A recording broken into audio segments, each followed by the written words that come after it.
الآن القناة الثانية عشر الإسرائيلية تقول الانفجار في تل أبيب الكبرى ناجم عن سقوط صاروخ في منطقة مفتوحة لم يعترض. السلام عليكم. الهجمات الإيرانية أصبحت أكثر شراسة وتدمير من ذي قبل. الموضوع يا جماعة الخير دلوقتي خرج عن سيطرة الأمريكان والإسرائيليين والخليج وكل الأطراف المشاركة في هذه الحرب. وتقارير استخباراتية أمريكية طلعوا بتتكلم وبتقولك إن ترامب ما كانش عامل حساب إن الرد الإيراني هيفضل مكمل بهذه الشراسة ولهذه الفترة الطويلة. والظاهر إن ترامب ونتنياهو عدوا الخطوط الحمراء باغتيال المرشد الأعلى علي خامنئي واستهداف عدد كبير من القيادات هناك.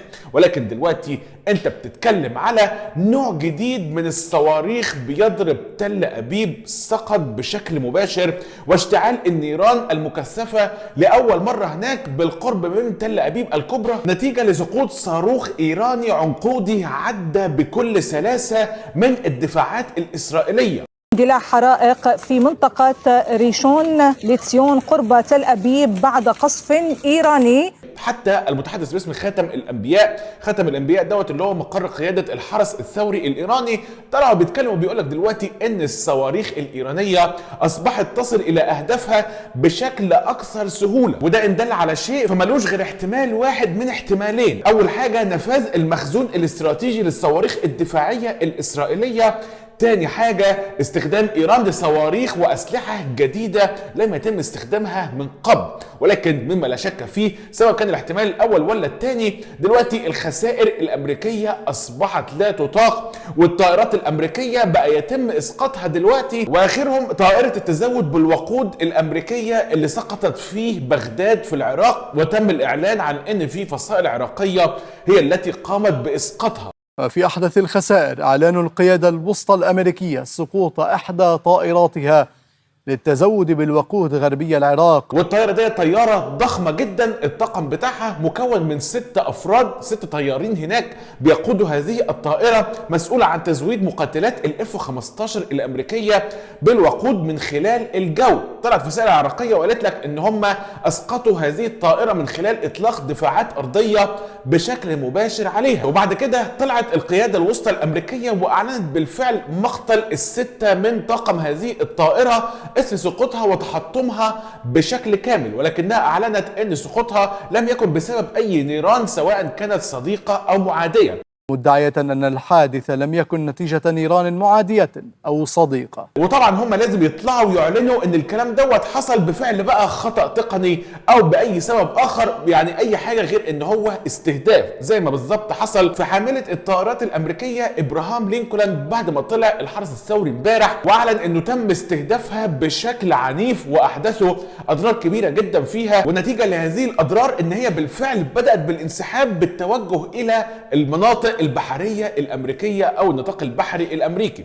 الحرس الثوري يقول أن حاملة الطائرات إبراهام لينكولن تعرضت لأضرار كبيرة إثر استهدافها بالصواريخ والمسيرات، وقال إنها تنسحب الآن نحو أمريكا. وبالفعل هي لو انسحبت هترجع مرة تانية لبحر اليابان وهي بالأساس متمركزة هناك. ولكن الرواية الأمريكية بقى كان عندها رأي آخر في الرواية الإيرانية، طلعت وكذبتهم جملة وتفصيلا وقالوا لك إن اللي حصل امبارح كان في سفينة إيرانية توجهت إلى حاملة الطائرات إبراهام لينكولن وحاولت إن هي تشتبك معاها، ولكن طلعت بقى الحاملة الطائرات ديت وقامت بتدمير هذه السفينة الإيرانية أو المدمرة الإيرانية اللي اقتربت من الحاملة. وإن الأمريكان بيقولوا إن حاملة الطائرات ديت لسه موجودة في مكانها بتؤدي المهام بتاعها ولم تنسحب مطلقا. وقال إن الحاملة تواصل مهمتها في المنطقة دعما للعملية العسكرية ضد إيران. ولكن مهما يطلع الأمريكان والإسرائيليين من تصريحات، الخسائر مفيش أي حد يقدر يخبيها، وبالنهاية بتطلع من مصادر أمريكية ذات نفسها. يعني لسه الأمريكان طالعين وبيعلنوا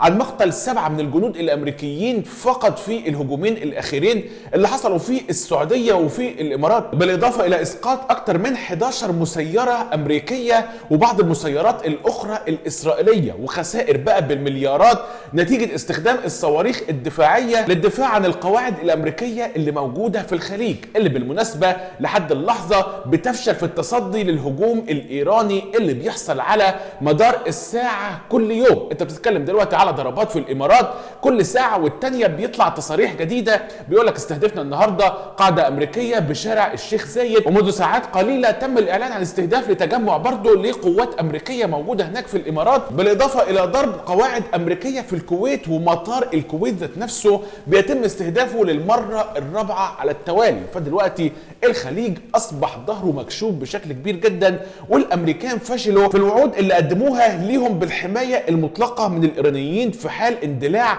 اي حرب من الحروب. يعني اللي بتغطي بالامريكان دايما عريان يا جماعه الخير، ده مثل معروف من زمان ومنذ قديم الازل. في خبر عاجل، فوكس نيوز تنقل عن ترامب يقول سنضرب إيران بقوة شديدة خلال الأسبوع المقبل. ودلوقتي يا جماعة الخير ايه هي أكبر مشكلة بتواجه الأمريكان والإسرائيليين بالنسبة للحرب الإيرانية الحالية؟ المشكلة الكبرى إنه تم تعيين رأس جديد للنظام الإيراني وهو مكتبة، ودلوقتي الأمريكان والإسرائيليين بقوا عندهم عمى استخباراتي على الأرض، لدرجة إنه طلعوا دلوقتي وحطوا مكافأة قيمتها 10 مليون دولار أمريكي لأي حد يدلي بأي معلومات عن مكان تواجد مكتبة أو أي من القيادات الإيرانية الجديدة. لأين تتجه الأهداف الأمريكية؟ قلنا أن الخارجية الأمريكية الآن تعلن تقديم مكافأة بقيمة 10 مليون دولار لقادة الحرس لمن يدلي بمعلومات عن قادة الحرس الثوري وعن مجتبى خامنئي، لأن الإيرانيين دلوقتي طلعوا ونظفوا الأرض تماما بعد الإعلان عن إمساك أكثر من 33 جاسوس على الأرض كانوا بيعملوا لصالح الموساد والمخابرات الأمريكية، قاموا بتفكيك هذه الشبكات، فعلشان كده أصيبوا بالعمى الاستخباراتي. وهيروحوا بقى من الحتة ديت على فين؟ المحللين الامريكيين بيقولوا لك ان هم ما عندهمش خطه للخروج من هذه الحرب، وان هم هيفضلوا بيهددوا بالقصف العنيف، حتى لدرجه ان الرئيس الامريكي دونالد ترامب كان لسه طالع بتصريح منذ ساعات قليله وبيقول لك انه الاسبوع القادم سيقوموا بشن ضربات عنيفه جدا وقويه على ايران والاراضي الايرانيه. يقول الرئيس الأمريكي دونالد ترامب وتنقل عنه فوكس نيوز سنضرب إيران بقوة شديدة خلال الأسبوع المقبل. وكان لسه قبليها بيومين ترامب كان طلع وبيقول لك لم يعد موجود على الأرض أي من الأهداف الإيرانية اللي المفروض إن هي تنضرب. طيب أنت هتضرب بشكل عنيف ولا ما عندكش أهداف بالأساس؟ هم متخبطين لأن هم دلوقتي مهما ضربوا وقصفوا على الأراضي الإيرانية ما بيقدروش إن هم يدمروا قواعد إطلاق الصواريخ الباليستية الإيرانية، وزي ما تقول كده هم مش قادرين يوصلوا لها. زائد إن إيران طلعت وأعلنت ان عندها مخزون سري من الصواريخ مخفي الامريكان ما يعرفوش عنه اي حاجه، وان هي قادره على الاستمرار في هذه الحرب لسنوات طويله لو الامريكان والاسرائيليين ناويين يكملوا. وهي دي كانت اخر الاخبار والتطورات على الساحه في اخر 24 ساعه. ربنا يحمي المدنيين والابرياء في كل مكان يا رب. اشوف حضراتكم الحلقه القادمه والسلام عليكم.